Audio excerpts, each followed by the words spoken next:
Hello everyone, welcome to my channel. Please subscribe and keep watching more details. Huge spoilers. Will fans soon be saying goodbye to Ava Jerome? General Hospital, VHS spoilers report Ava Jerome, Mora West, could be on her way out. The fans aren't loving the way this storyline is starting to look, with everyone against Ava and all of her allies slowly dropping off one by one. Ava needs a few solid people in her corner, like Mayor Laura Collins, Jeannie Francis, or she's destined to not only lose Avery Corinthos, Grace Scarola, but potentially lose her life too. Sonny Corinthos, Maurice Bernard, didn't mince words when relaying to his son, Dante Falconeri, Dominic Zamprogna, just how he intends to deal with Ava. It sounded like a much more permanent measure than merely dragging her through court and winning a custody battle. If Dante's efforts to get his dad to stand down aren't successful, will we soon bid farewell to a GH fave? General Hospital spoilers. Dante Falconeri issued a warning. Dante pleaded with his father not to take any brutal action against Ava, despite how emotional he's clearly feeling right now. That being said, that's why his dad has him so worried. He knows how Sonny operates. Right now, he's furious with Ava for outing Christina Corinthos Davis, Kate Mancy, and Allison Blaze Rogers, Jacqueline Grace Lopez. Furthermore, he was already angry with her after learning she put the nail in Alexis Davis, Nancy Lee Grahn, coffin that caused her to lose her law license. Sonny only sees red, and he feels a compulsion to satisfy his anger by wiping Ava out. Will he or does Dante have a chance at getting through to him? Spoilers say Ava Jerome is losing confidence.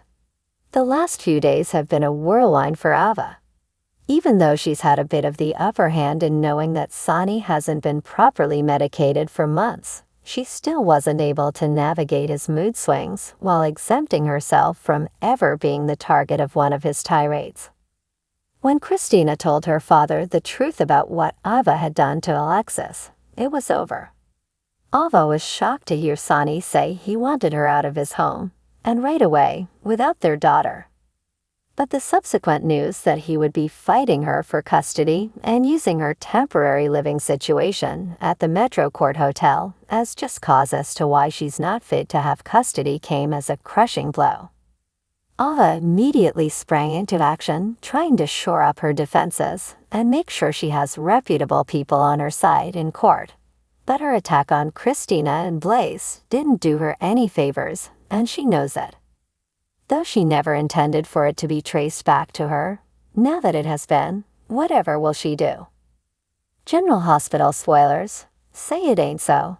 Sooner or later, Ava may be desperate enough to hope that Sonny does put her out of her misery. But this isn't over just yet. Scott Baldwin, Ken Schreiner, offered up a brilliant idea that Ava intends to exploit to the hilt. Can she instigate a public meltdown for Sonny that is even greater than the wedding beatdown he gave Dex Heller, Evenhofer? It stands to reason that Sonny's poxed pill situation, and the impending nervous breakdown we expect him to have, will also be traced back to Ava. The air was thick with tension in Port Charles. Ava Jerome, a figure of both elegance and danger, found herself at the center of yet another storm. The Cassadine estate loomed large behind her as she stood on the terrace, the moon casting a silvery glow over her worried expression. Rumors were swirling, whispers among the residents of the town suggesting that Ava's time might be coming to an end. Inside the mansion, Nicholas Cassadine paced back and forth, his thoughts a whirlwind of confusion and dread. He had heard the rumors too. Ava had been through so much: blackmail, kidnappings, and deadly schemes. She had faced down enemies and on more than one occasion had narrowly escaped death. But this felt different. There was an air of finality to the gossip, a sense that something irreversible was about to happen. As Nicholas moved to the grand piano, his fingers lightly touching the keys without pressing down, He thought about his tumultuous relationship with Ava. They had shared moments of genuine connection and passion, but they had also been adversaries, their love marred by betrayal and manipulation. Now, with the possibility of Ava leaving Port Charles for good, he felt a pang of regret for the things left unsaid, the apologies never made, and the love never fully realized. Ava, meanwhile, was lost in her own thoughts. She looked out over the dark waters of Spoon Island, her mind drifting back to the series of events that had brought her here. Julian's death, Kiki's murder, the constant threats from the likes of Ryan Chamberlain. It all seemed to converge in this moment. She had survived so much, but how much longer could she continue to live on the edge? Was it time to leave Port Charles and seek a fresh start, free from the shadows of her past? As she turned to go back inside, she was startled by the sudden appearance of Carly Corinthos. The two women shared a complicated history, often finding themselves on opposite sides. Yet there was a grudging respect between them, born of mutual understanding of the trials they had each faced. "What are you doing here, Carly?" Ava asked, her voice betraying her surprise. Carly's expression was uncharacteristically soft. "I heard the rumors, Ava.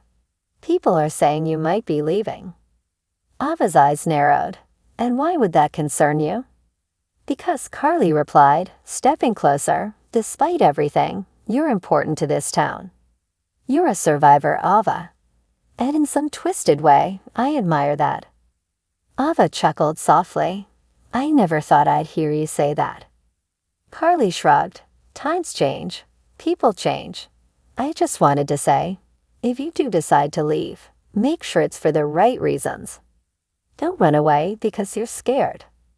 Ava's gaze faltered for a moment before she squared her shoulders. "I'm not scared, Carly. I'm just tired. Tired of fighting, tired of looking over my shoulder."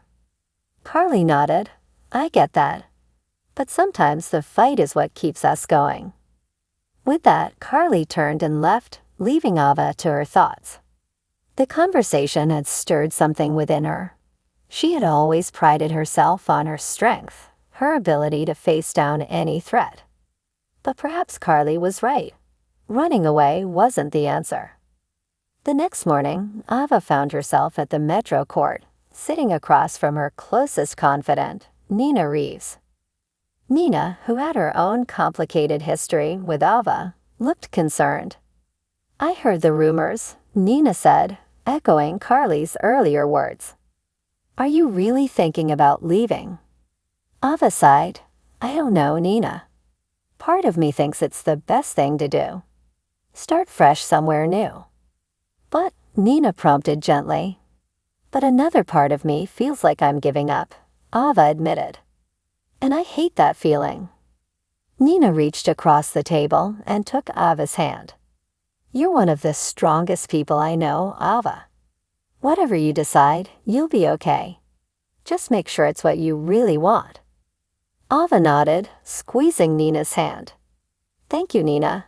Your friendship means a lot to me." As the days passed, the rumors continued to swirl, but Ava found herself growing more resolute. She wasn't ready to leave Port Charles, not yet. There were still battles to be fought, still wrongs to be righted. And as long as there were people she cared about in this town, she couldn't just walk away. One evening, as the sun set over the harbor, Ava stood at the edge of the docks, watching the boats bobbing gently in the water. Nicholas approached her, his expression unreadable. "I heard you're staying," he said softly. Ava turned to him, her eyes reflecting the fading light.